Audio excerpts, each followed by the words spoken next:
আপনারা কান টুপি, চাদর, জ্যাকেট যাই পরে আসছেন, সমস্যা নাই।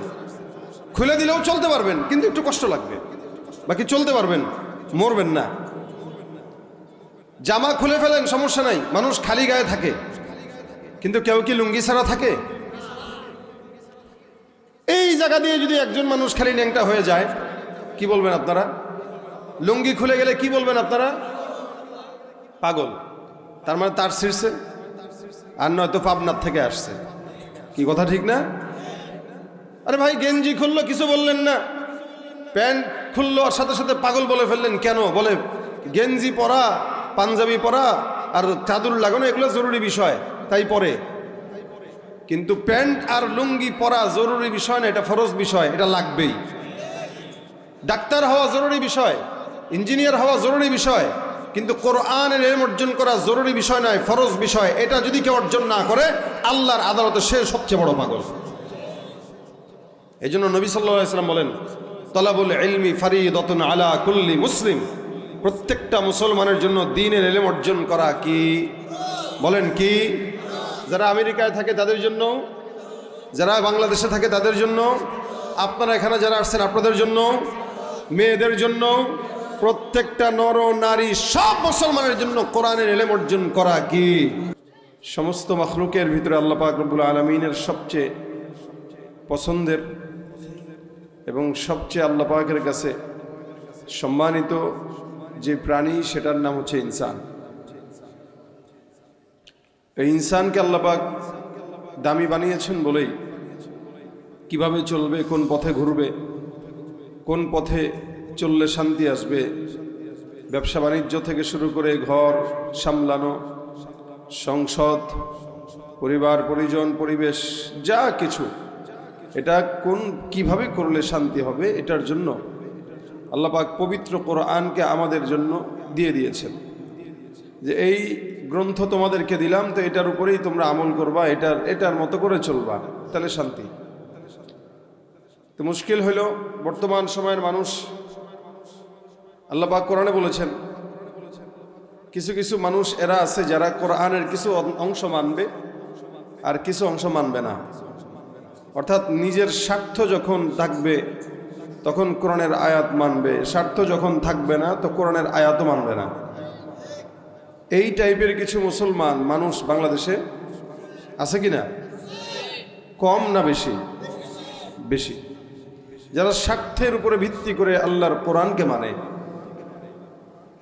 কিছু মানে ওয়াকফুরুনা বিবাদ, কিছু মানে না, কিছু মানে, কিছু বিশ্বাস করে আর কিছু অস্বীকার করে। অথচ আল্লাহ পাকের কোরআনের ফাতিহা থেকে নিয়ে নাস পর্যন্ত যতগুলো আয়াত আল্লাহ পাক দিয়েছেন প্রত্যেকটাই আমাদের জন্য অনুসরণীয়, অনুকরণীয়। এই জন্য আল্লাহ পাক রব্বুল আলামিন মানুষের ভিতরে কিছু মানুষকে কোরআনের ইলম দিয়েছেন। দেখবেন যার ভিতরে জ্ঞান আছে, ইলম আছে, তার চলাফেরা, আচার ব্যবহার ভিন্ন।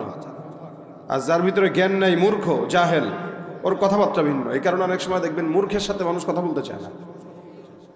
একটা মূর্খ মানুষ ও যখন আপনার সাথে ঝগড়া লাগতে যাবে, আপনি যদি শিক্ষিত হন, আপনি চিন্তা করবেন আমার ইজ্জত নিয়ে আগে বাঁচে।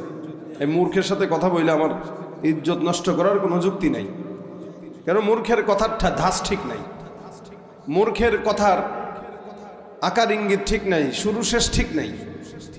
এই কারণে মূর্খ বন্ধুর চেয়ে শিক্ষিত শত্রুও ভালো। কথা আছে না এটা? মূর্খ বন্ধুর চেয়ে শিক্ষিত শত্রু ভালো। শিক্ষিত শত্রু, ওর থেকে অনেক কিছু শেখা যায়। আর মূর্খ বন্ধু ও কেবল জাহালাতের বোঝাই বাড়াইতে পারে, কিছু পারে না। এই জন্য আল্লাহ বলেন, কুল হাল ইয়াস্তাবিল্লাযীনা ইয়ালামুন ওয়াল্লাযীনা লা ইয়ালামুন। বলেন, যারা জানে, যারা জানে না, এরা কি কখনো সমান হতে পারে? আপনারা যেমন না বলছেন, আল্লাহ পাক এই প্রশ্নের ভিতরেই না শব্দটা উল্লেখ করে দিয়েছেন। কোনো কোনো প্রশ্নের ভিতরেই জবাব মিলে যায় যে বলুন, যারা জানে, যারা জানে না, তারা কি কখনো সমান হতে পারে? বলে না। এখন যারা জানে, কারা জানে, কি জানে? দ্বীনের ইলম জানতে হয়। আর আমাদের দেশে স্কুল, কলেজ, ভার্সিটিগুলোতে দেখবেন লেখা থাকে যে শিক্ষাই আলো, শিক্ষাই আলো। আবার কিছু জায়গায় লেখা থাকে জ্ঞান কি কি জানি এলেম অর্জন না, শিক্ষা জাতির মেরুদণ্ড, শিক্ষা জাতির মেরুদণ্ড। এ জায়গায় আমার কিছু কারেকশন আছে। শিক্ষা জাতির মেরুদণ্ড না, সুশিক্ষা, কোরআনের শিক্ষা। বলেন আমার সাথে, কোরআনের শিক্ষা কি? শিক্ষা জাতির মেরুদণ্ড। শিক্ষা যদি মেরুদণ্ড হইতো, এদেশে যারা চুরি বাটপারি করে এগুলো অধিকাংশই সব শিক্ষিত চোর। মূর্খরা এত চুরি করে না। মূর্খরা চুরি করলে আপনার আমার পকেট থেকে হয়তো 2 টাকা মারবে। কি বলেন? একটা মূর্খ চোরের কাম হইল ওর সর্বোচ্চ মসজিদে যায় জুতা চুরি করে। ও মনে করেন আপনি দাঁড়ায় রয়েছেন, আপনার পকেট থেকে একটা মানিব্যাগ টান দিয়া দৌড় দিবে, এতটুকুই মূর্খের দৌড়। আর শিক্ষিত চোর যেগুলা হাজার হাজার কোটি টাকা চুরি করে বাহিরের দেশে পাচার করে, এরকম শিক্ষিত চোরের সংখ্যা কম না বেশি? সুতরাং শিক্ষা জাতির মেরুদণ্ড হতে পারে না, কোরআনের শিক্ষা জাতির মেরুদণ্ড হতে পারে। এদেশে যারা শিক্ষা অর্জন করে, একসময় মানুষ শিক্ষিত হতো মানুষ হওয়ার জন্য, আর এখন শিক্ষিত হয় চোর আর বাটপার হওয়ার জন্য। এজন্য কোরআনের শিক্ষা জাতির মেরুদণ্ড। কোরআনের শিক্ষা এটা আপনার আমার শিক্ষা অর্জন করা কিয়ামত পর্যন্ত প্রত্যেকটা মুসলমানের জন্য ফরজ, কিন্তু দুনিয়াবী শিক্ষা অর্জন করা ফরজ না। এটা বলে নাই আল্লাহ। কারণ যে শিক্ষা অর্জন করে চুরি করতে গায়ে লাগে না, যে শিক্ষা অর্জন করে ডাকাতি করতে গায়ে লাগে না, যে শিক্ষা অর্জন করে দুর্নীতি করতে গায়ে লাগে না, যে শিক্ষা অর্জন করে গুনাহের কাজ করতে গায়ে লাগে না, ওটা শিক্ষা না, ওটা কুশিক্ষা, ওটা কুশিক্ষা। আর যে শিক্ষা আপনাকে গুনাহ থেকে বাঁচাবে ওটা সুশিক্ষা, ইসলামী শিক্ষা। এই জন্য আল্লাহ বলেছেন যে কোরআনের জ্ঞান জানে আর যারা জানে না তারা কখনো সমান হতে পারে কোশ্চিন কালেও না। এই জন্য কোরআনের শিক্ষাকে আল্লাহ পাক ফরজ করেছেন।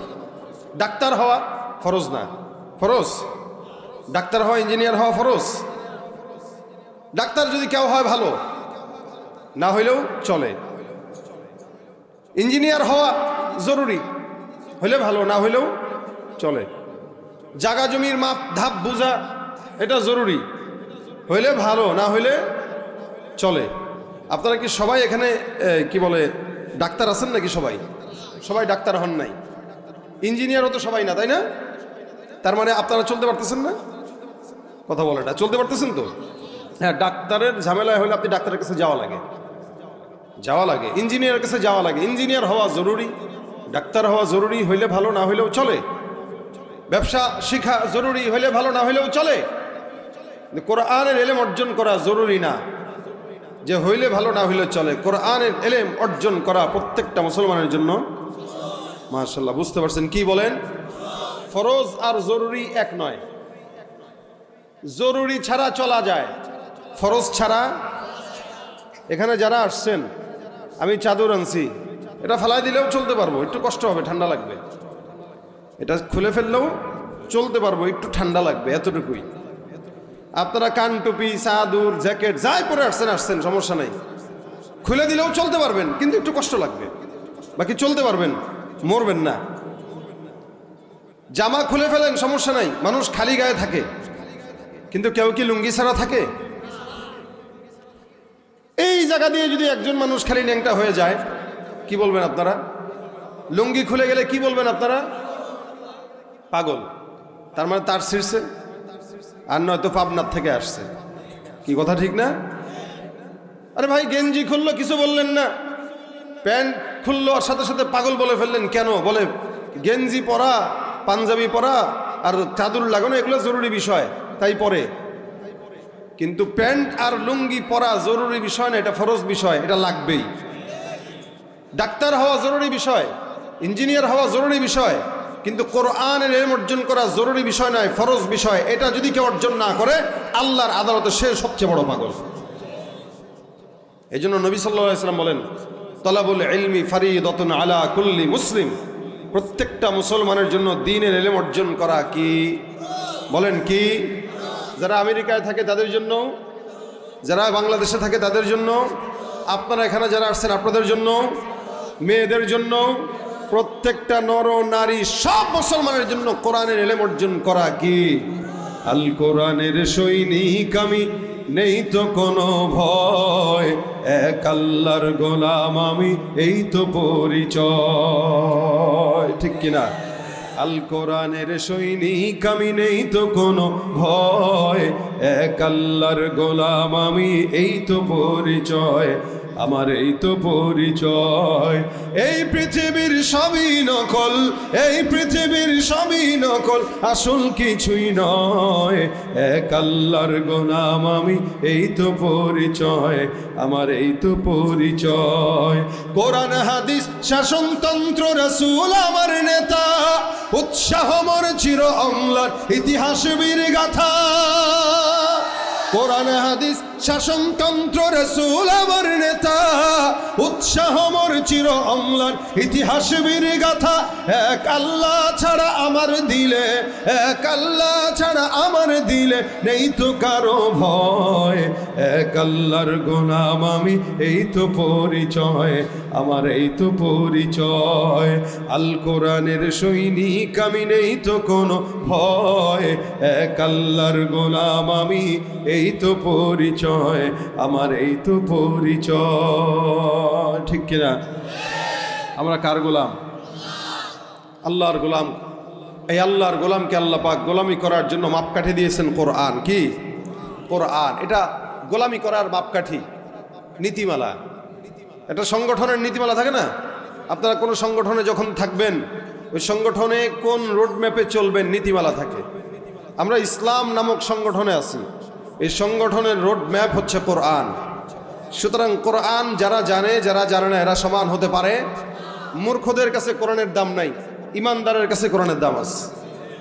এই জন্য হযরত আলী রাদিয়াল্লাহু তাআলা আনহু একটা কথা বলতেন, রদিনা কিসমাতুল জব্বারি ফিনা লানা ইলমুন ওয়ালিল জুহালি মালুন। হযরত আলী রাদিয়াল্লাহু তাআলা আনহু কে? রাসূল সাল্লাল্লাহু আলাইহি ওয়াসাল্লামের সাহাবী, নবী করিম সাল্লাল্লাহু আলাইহি ওয়াসাল্লামের মেয়ের জামাই। নবী বলেন, আনা মদিনাতুল ইলম ওয়া আলিয়ুন বাবুহা, আমি হচ্ছি ইলমের শহর। এই শহরে যদি কেউ ঢুকতে চায়, সে যেন আলীর দরজার মাধ্যমে ঢুকে। অর্থাৎ আমি নবী ইলমের শহর, আর আলী হচ্ছে সেই শহরের দরওয়াজা। সুবহানাল্লাহ। আলী রাদিয়াল্লাহু তাআলা আনহু বলেন, আল্লাহ পাক আমাদের উপরে যে বন্টন করেছেন, এটা আমরা সন্তুষ্ট। কি বন্টন? বলে আল্লাহ ইমানদারদের জন্য ইলম দিয়েছেন, আর বেঈমান জাহেলদের জন্য আল্লাহ পাক রব্বুল আলামিন সম্পদ দিয়েছেন। যার কারণে জাহেলরা সম্পদ পাইলেই খুশি, আর ইমানদাররা কোরআনের জ্ঞান পাইলেই খুশি। কি ঠিক না? লানা ইলমুন ওয়ালিল জুহালি মালুন, আমাদের জন্য ইলম, জাহেলদের জন্য বলেন কি? মুমিনদের জন্য কি? দ্বীনের ইলম। মুমিনদের জন্য কি? জাহেলদের জন্য কি? এজন্য দেখবেন জাহেল চোর বাটপাররা টাকা পাইলেই খুশি, এলেম কালামের কোনো ধার ধারে না। এলেম দিয়ে কি হয়? টাকা দরকার, টাকা। এলেমের দাম এদের কাছে নাই, এদের কাছে টাকার দরকার। এই কারণে আমার দেশে সামনে নির্বাচন আসতেছে, এ কথা বলি, রাগ করেন না আপনারা। আবার নির্বাচন আসতেছে, দেখবেন কিছু জাহেলদেরকে 100 টাকার বিনিময়ে বিক্রি হয়ে যায়। ওর কাছে টাকার দাম আছে, ওর কাছে এলেমের দাম নাই। আচ্ছা বলেন তো, একটা ছাগলের দাম কত? হ্যাঁ, আপনার একটা ছাগল কত দিয়ে কিনেন? 10,000-এর নিচে আসেনি? নাই। 10 থেকে 12,000, 15,000, 20,000, 25,000 পর্যন্ত একটা ছাগলের দাম। একটা গরুর দাম 50 থেকে 1 লাখ টাকা পর্যন্ত। কি ঠিক না? ছাগলের দামও 10,000 টাকা মিনিমাম। একটা দেশি মুরগি কিনতে গেলেও 1,000 টাকা লাগে। কিন্তু এই নির্বাচনের সময় আহাম্মকগুলারে কিনতে 100 টাকার বেশি লাগে না। এগুলো ছাগলের চাইতে অধম। কথা বলেন ঠিক কিনা? কেউ দিল না, সবাই নিল, আমরা যে কলুর বলদ, সারা বছর নেয় না খবর, নির্বাচনে খুব দরদ। কেউ দিল না, সবাই নিল, আমরা যে কলুর বলদ, সারা বছর নেয় না খবর, নির্বাচনে খুব দরদ। নির্বাচনের আগে নেতা ধরে কত রকম বেশ, দেখতে দেখতে গোল্লায় গেল আমার সোনার বাংলাদেশ। দেখতে দেখতে গোল্লায় গেল আমার সোনার বাংলাদেশ। একে একে শেষ করেছি, সবার দেখা হইল শেষ। দেখতে দেখতে গোল্লায় গেল আমার সোনার বাংলাদেশ। দেখতে দেখতে গোল্লায় গেল আমার সোনার, দেখতে দেখতে গোল্লায় গেল। মুসলমানের দেশটা মোদের আছে খাতা কলমে, দোষের দোষী যে বাজারে শাস্তি পায় যে আলেমে। আরে মুসলমানের দেশটা মোদের আছে খাতা কলমে, দোষের দোষী যে বাজারে শাস্তি পায় যে আলেমে। ওরা ইসলাম বেচেই ক্ষমতাটা পাকাপোক্ত করে বেশ, ইসলাম বেচেই ক্ষমতাটা পাকাপোক্ত করে বেশ। দেখতে দেখতে গোল্লায় গেল, দেখতে দেখতে গোল্লায় গেল আমার, একে একে শেষ করেছি সবার দেখা হইল শেষ। দেখতে দেখতে গোল্লায় গেল। রাগ করছেন কেউ? যারা 100 টাকা দিয়ে বিক্রি হয় তাদের কাছে টাকার দাম আছে বলেই 100 টাকায় বিক্রি হয়। আবার অনেক ক্ষেত্রে 100 টাকাও লাগে না, 1 কাপ।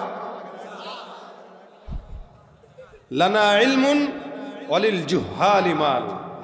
আমাদের আছে এলেম, তাদের আছে তাদের সম্পদ। এ কারণে যতদিন সম্পদ থাকে ততদিন লডর বডর, সম্পদ নাই চায় না, দাম নাই। কি ঠিক না? যতদিন ক্ষমতা ছিল ততদিন দাম ছিল, এখন ক্ষমতা নাই, বেরো হইতে পারে না। ভাই সম্পদ আর ক্ষমতা এরকমই, কিন্তু ইলম ইয়াবকা, এটা কিয়ামত পর্যন্ত বাকি থাকে। শুধু তাই নয়, কবরে যাওয়ার পরেও আপনার জন্য সাক্ষী হয়ে আপনাকে জান্নাতে ঢুকায় নিয়ে যাবে। ইলম দামি না কম দামি? কিসের ইলম? ইলম মানেই দিন। ইলম মানেই কি বুঝেন? ইলম মানেই কি? জ্ঞান মানে ইলম না, জ্ঞান মানে দিন না। জ্ঞান এক জিনিস, দিনই ইলম আরেক জিনিস। সব কিছুর ব্যাখ্যা হয় না। একটু বুঝায় বলি আপনাদেরকে। আপনারা বলবেন ইলম আর জ্ঞান তো একই না। জ্ঞান বাংলায় ঠিক আছে, ইলম ইলমই। কিছু জিনিসের পরিভাষার তর্জমা হয় না। যেমন আব্বা, এটার কোনো তর্জমা হয়? বাবার কোনো তর্জমা হয়? আপনার বাবার তর্জমা যদি করেন, বাবা মানে জন্মদাতা, কি যে আপনাকে জন্ম দিছে সে বাবা। এখন আপনি কি আপনার আব্বারে কোনোদিন জন্মদাতা বলেছেন? বলেন? মারও যদি বলেন এই কি বলে এটা রে গর্ভধারিণী, কেউ ডাকেই নামে না। মা মাই, বাবা বাবাই। এলেম দ্বীনের সঙ্গে সম্পৃক্ত। এটা এলেম আলাদা আর জ্ঞান আলাদা। জ্ঞান মানে এ লোক জ্ঞানী, মানে এ লোক দুনিয়া সম্পর্কে অনেক জানে। আর এ লোক আলেম মানে এ লোক এলেম সম্পর্কে, দ্বীন সম্পর্কে অনেক জানে। এলমের দাম পার্থক্য আলাদা। এজন্য উনি বলেন আমাদের কাছে ইলম, জাহেলদের কাছে সম্পদ। হযরত আবু হুরায়রা রাদিয়াল্লাহু তাআলা আনহু রাসূলের একজন সাহাবী, উনি বলেন নবী করিম সাল্লাল্লাহু আলাইহি ওয়াসাল্লাম একবার আমার কাছে আসছে। কথা বুঝতেছেন? শুনছেন? কষ্ট হচ্ছে? বলেন আল্লাহু আকবার। জবান খুলে আল্লাহু আকবার। কিছু কিছু কথাই যে বলে ফেলছি মাঝখানে, কষ্ট নিয়েন না। কি বলেন ঠিক না? এগুলো বলতে হয়, এগুলো বলতে হয়। এগুলো বলতে গেলে যদি মৃত্যু আসে, তবুও হাদির মতো মৃত্যুবরণ করাও সৌভাগ্যের। সারা জিন্দগি মানুষ মনে রাখে যারা বিপ্লব করতে করতে মারা যায়, আর যারা পা চাটতে চাটতে মারা যায়, যেখানে দেখে না কয়েছে দালাল। ঠিক না? এই জন্য কোরআনের এলেম থাকলে দালালি করা চলে না। কোরআনের এলেম মানুষকে সম্মানের মৃত্যু শিখায়। যাদের কাছে জ্ঞান নাই তারা জাহেল, তাদের কাছে 100 টাকার দাম, আর আমাদের কাছে এলেমের দাম। হযরত আবু হুরায়রা রাদিয়াল্লাহু তাআলা আনহু বলেন নবী করিম সাল্লাল্লাহু আলাইহি ওয়াসাল্লাম আমাকে বললেন, হে আবু হুরায়রা, তোমার কি গনিমতের কিছু মাল দরকার? আমি তোমাকে গনিমতের মাল দিব। যুদ্ধ করার পরে যে মাল আসছে এগুলো গনিমতের মাল। হযরত আবু হুরায়রাকে রাসূল বলতেছেন, তুমি বললেই তো আমি তোমাকে গনিমতের কিছু সম্পদ দেই, চাও না কেন? আবু হুরায়রা কি জবাব দেয় দেখেন। উনি বলেন, ইয়া রাসূলুল্লাহ, আমার কাছে গনিমতের মালের কোনো দাম নাই। আমার কাছে আপনার কলবে লুকানো যে এলেম আছে, ওই এলেমের দাম আছে। আপনি গনিমতের মাল না দিয়ে আপনার কলব থেকে কিছু ওহির এলেম আমাকে দান করেন। দেখেন, রসুল সম্পদ বলতেছেন নিতে, সে বলতেছে আপনি আমাকে এলেম দেন। হযরত আবু হুরায়রা বলেন, নবী করিম সাল্লাল্লাহু আলাইহি ওয়াসাল্লাম আমাকে বসতে বললেন, আমি বসলাম। একদিকে নবী, একদিকে আমি, মাঝখানে সুন্দর করে একটা খালি জায়গা। আবু হুরায়রা রাদিয়াল্লাহু তাআলা আনহু বর্ণনা করেন, আল্লাহর নবী আমাকে আদেশ দেয়া দেয়, হে আবু হুরায়রা, তোমার গায়ে জড়ানো যেই চাদর, এই চাদরটাকে তুমি সুন্দর করে মাঝখানে বিছিয়ে দাও। আমি আমার চাদরটা আল্লাহর নবী আর আমার মাঝামাঝি জায়গায় বিছায় দিলাম। চাদরটা বিছানোর পর পয়গম্বর আরবি মুহাম্মদুর রাসূলুল্লাহ সাল্লাল্লাহু আলাইহি ওয়াসাল্লাম কি যেন পড়লেন। পড়ার পরে আমাকে আল্লাহর নবী ডাক দেয়া কয়, আবু হুরায়রা, এই চাদরটাকে তুমি ভাঁজ করে সুন্দর করে তোমার বুকের সঙ্গে জড়ায় ধরো। আল্লাহর নবীর কথা অনুযায়ী চাদরটা আমি ভাঁজ করলাম আর আমার সিনার সঙ্গে জড়ায় ধরলাম। আল্লাহর কসম, নবী করিম সাল্লাল্লাহু আলাইহি ওয়াসাল্লামের দোয়ার বরকতে, আল্লাহর নবীর রুহানি ফয়েজার বরকতে আমি চাদরটা বুকে জড়ানোর সঙ্গে সঙ্গে সেদিন থেকে আল্লাহ পাক আমার সিনার মধ্যে ইলমের নূর বেশি দান করে দিয়েছেন। সিনার থেকে সিনা ইলমটা আল্লাহ পাক রব্বুল আলামিন ঢুকায় দেয়। আমার আল্লাহ পাক রব্বুল আলামিন কোরআনটাকে নিজে শিক্ষক হয়ে আমার পয়গম্বরকে শিখায়। আল্লাহ নবী ডাক দিয়ে বলেন, আল্লামানি রব্বি ফাআহসানা তা'লিমা ওয়া আদাবানি রব্বি ফাআহসানা তা'দীবা। আল্লাহ নবী ডাক দিয়ে বলেন, আমি তো ইলম জানতাম না, আমার আল্লাহ পাক রব্বুল আলামিন শিক্ষক হয়ে আমাকে আল্লাহ পাক কোরআনের ইলম শিখিয়ে দিয়েছেন। আর আমি আদব জানতাম না, আমার আল্লাহ পাক রব্বুল আলামিন আমাকে নিজে আদব শিক্ষা দিয়েছেন। সুবহানাল্লাহ। আমার আল্লাহ ডাক দেয়া বলেন, নাযালা বিহির রূহুল আমিন। এ পয়গম্বর, আমি আল্লাহ পাক রব্বুল আলামিন ওই লাউহে মাহফুজ থেকে কোরআনটাকে জিবরিল ফেরেশতার মাধ্যমে নাজিল করলাম। নাজিল করে এটা কোথায় রাখলাম বলে, আলা কলবিক, আপনার কলবের মধ্যে বসায় দিলাম। কোথায় বসাইছে? কি বসাইছে? কোরআন। কোরআনটাকে আল্লাহ পাক রব্বুল আলামিন কলবে বসায় দিয়েছেন। আল্লাহ পাক রব্বুল আলামিন এটাকে দামি জিনিস বানাইছেন, যার কারণে দামি জায়গায় রেখে দিয়েছেন। কলবে থাকে কে? আল্লাহ। কে থাকে? মুমিনের কলবে আল্লাহ পাক রব্বুল আলামিনের বসবাস। এ মুসলমান, আল্লাহ পাক রব্বুল আলামিন সেই কলবের ভিতরে কোরআন দিছে, যার কারণে আল্লাহ পাক সিনার থেকে সিনাটা কলব কোরআনকে বসায় দিছে।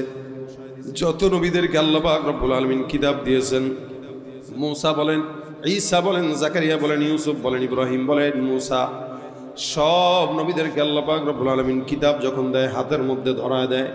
কিন্তু আপনার আমার পয়গম্বর মুহাম্মদুর রাসূলুল্লাহ সাল্লাল্লাহু আলাইহি ওয়াসাল্লামকে আমার আল্লাহ কিতাবটাকে হাতে ধরায় নাই, একটা একটা আয়াত করে আমার আল্লাহ পাক পয়গম্বরের সিনার মধ্যে কোরআনটাকে বসায় দিয়েছেন। ভিতরে বসায় দিলেন, সিনার থেকে আর বের করার কোনো সুযোগ আছে? অন্য নবীদেরকে যে কিতাব দিয়েছেন প্রত্যেকটা কিতাব বিকৃত। এখন যেগুলো দাউদ তাবুত কি বলে, তাওরাত জাবুর ইনজিল পাওয়া যায়, সব হলো 2 নম্বর। একটা কিতাবও আকর্ষণীয় নাই, একটা কিতাবও আসল নাই, সব নকল হয়ে গেছে। কিন্তু এই কোরআনটাকে আল্লাহ পাক 1000 বছর পার হয়ে গেল, একটা নোক্তাকেও কোনো বেঈমানের বাচ্চা উপর থেকে নিচে নামাইতে পারে না। আল্লাহ পাক ডাক দিয়া বলেন, ইন্না নাহনু নাযালনা যিকরা ওয়া ইন্না লাহু লাহাফিজুন। আমার আল্লাহ পাক রব্বুল আলামিন বলেন, কোরআনটাকে আমি আল্লাহ পাক নাজিল করলাম, এটার হেফাজতের দায়িত্ব আমি আল্লাহর।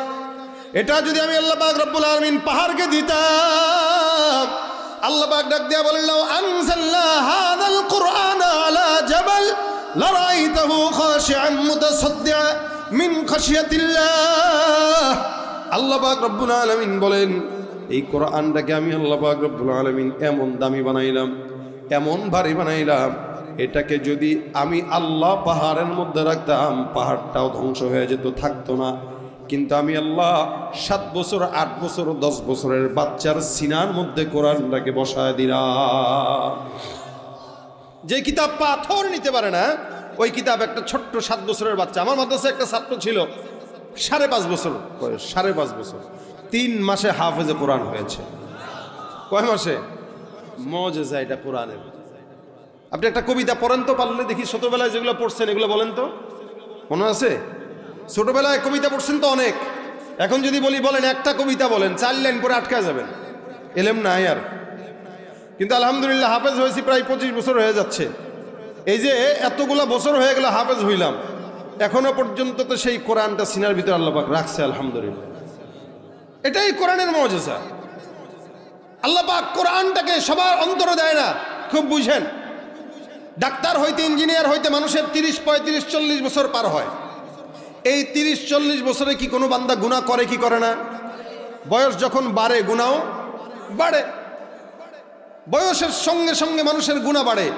এই জন্য ইঞ্জিনিয়ার ডাক্তার হইতে তার গুনাহ করার সত্ত্বেও সে হইতে পারে, কিন্তু একটা হাফেজে কোরআনকে কোনো জায়গায় দেখবেন না যে 40 বছরে যে হাফেজ হয়েছে, হয় না। প্রত্যেকটা হাফেজে কোরআন এরা 10 থেকে 12-13 বছরের ভিতরে হাফেজ হয়ে যায়। এটা কেন? আল্লাহ পাক কোরআন হেফজ করার জন্য একটা শর্ত দিয়েছেন, সেটা হলো নফসকে পবিত্র রাখতে হয়।